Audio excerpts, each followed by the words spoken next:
Всем привет! Вы на канале Twins, и я продолжаю с вами делиться простыми швейными идеями. Если вы не знаете, что делать с остатками ткани, сегодня я вам предлагаю шить простые детские шорты на мальчика. У меня вот остался такой кусочек ткани приятного горчичного цвета, и я хочу из него шить детские шорты. Выкройку я взяла с сайта Шкатулка. Ссылку на этот сайт я дам в описании. Ну и пойдемте кроить. Предварительно я скроила и шила уже одни шорты для своего мальчика. Исходя из полученного результата, я сделала некоторые изменения для второй уже выкройки. Размер мы взяли 104. Размер достаточно большемерит, как выяснилось. Поэтому для пошива вторых шорт я взяла выкройку без прибавления, без припусков на швы. Припуски давались 0,7 мм. Я этого делать не буду. Второе, то, что я изменила, это длину шорт. То есть я прибавила 2,5 сантиметра на подгибку шорт, плюс 2,5 на удлинение. Вы можете этого не делать. Третий момент, что я изменила пояс. Когда я шила первые шорты, я брала пояс из такого же материала, что и само изделие, то есть это футер. Его длина пояса, она равняется ширине самих шорт или чуть меньше, потому что футер, он не так растяжим, как, например, рибаном. Для пошива вторых шорт я взяла рибану, это более такой растяжимый материал, как резинка. Я скроила его меньше, гораздо меньше, чем в первом варианте.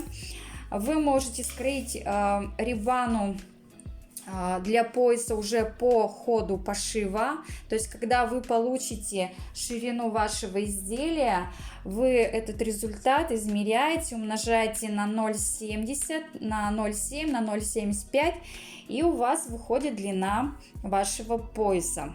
Значит, какие изделия, какие детали у меня получились?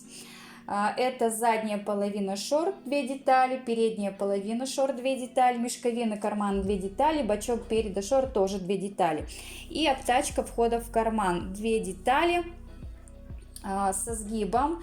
Ширина у меня получилась 3 сантиметра, длина такая же, как и по выкройке, потому что мы будем растягивать рибану. Рибану я взяла не в цвет, я люблю выделять рибану. Вы можете взять в цвет ваших шорт, можете взять именно для выделения, смотрите сами.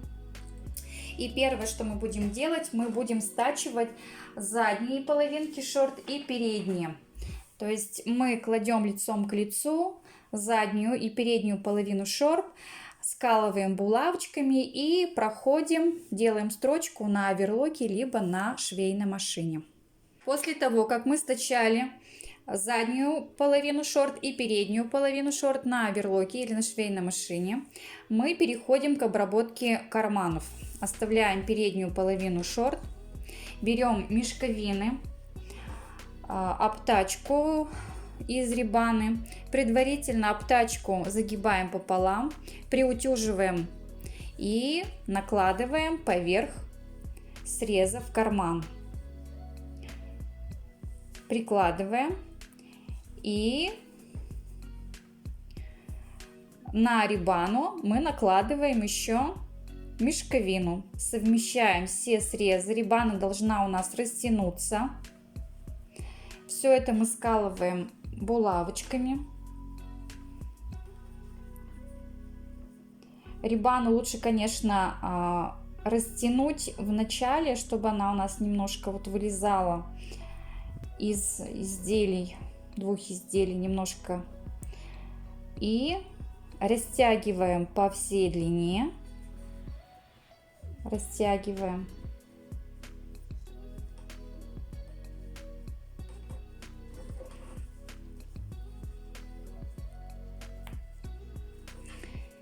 И притачиваем все эти изделия на оверлоке. Обтачку входа в карман приутюжили. Сделали отделочную строчку на швейной машине, затем переворачиваем наше изделие, берем бочок кармана, прикладываем лицом к лицу, совмещая все срезы. Нам важно сколоть вот это место, здесь и здесь. И прокладываем оверлочную строчку по всей длине до края. Такой симпатичный вид приняли наши кармашки с лицевой стороны, с изнаночной стороны. И чтобы нам легче было стачивать две детали, то есть это передняя и задняя деталь, вот в этом месте, где идет у нас утолщение за счет карманов, мы приметаем вручную. С этой стороны, с другой стороны, сверху тоже идет утолщение, приметываем, тогда нам будет легче пришивать пояс. И далее берем заднюю деталь шорт, совмещаем все срезы,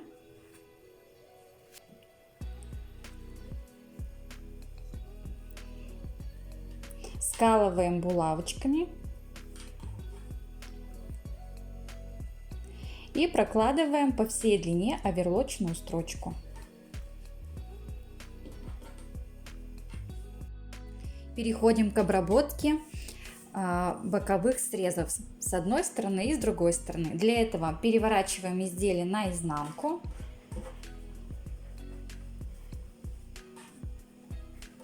Заднюю и переднюю деталь совмещаем по всей длине. Скалываем булавочками.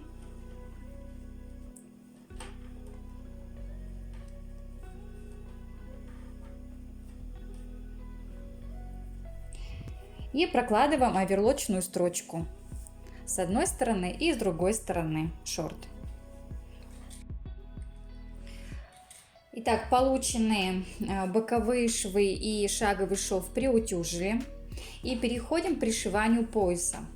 Пояс складываем пополам, также приутюживаем и втачиваем в кольцо. Лучше это, конечно, сделать на швейной машине, чтобы шов у нас был не такой грубый, как на оверлоке. Шов разутюжили, затем наш пояс мы снова складываем пополам, прикладываем к боковому шву шорт, скалываем булавочкой и распределяем поясочки из рибаны по всей ширине шорт. Рибана хорошо тянется, поэтому все у нас должно получиться. Равномерно распределили рибану со стороны переда, со стороны зада. И далее будем стачивать все эти изделия на оверлоке. И когда мы будем завершать этот оверлочный шов, оставьте место для вдевания резинки. После того, как мы вдели резинку, нам нужно завершить оверлочный шов, при этом отключив нож. И переходим к завершающей стадии пошива наших шорт.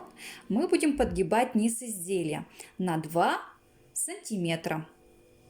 Зафиксируем этот шов с помощью обычной иголки, приметаем, либо заутюжим. Лично я буду использовать утюг. А затем уже прокладываю распашивальный шов, либо можно использовать двойную иглу, если у вас нет распашивальной машины, или подогнуть 2 раза низ изделия и проложить строчку на швейной машине. Такие веселые шортики с весенним настроением у меня получились для моих мальчиков-двойняшек. Шейте с удовольствием и радуйте своих детей новой одеждой. Всем пока-пока!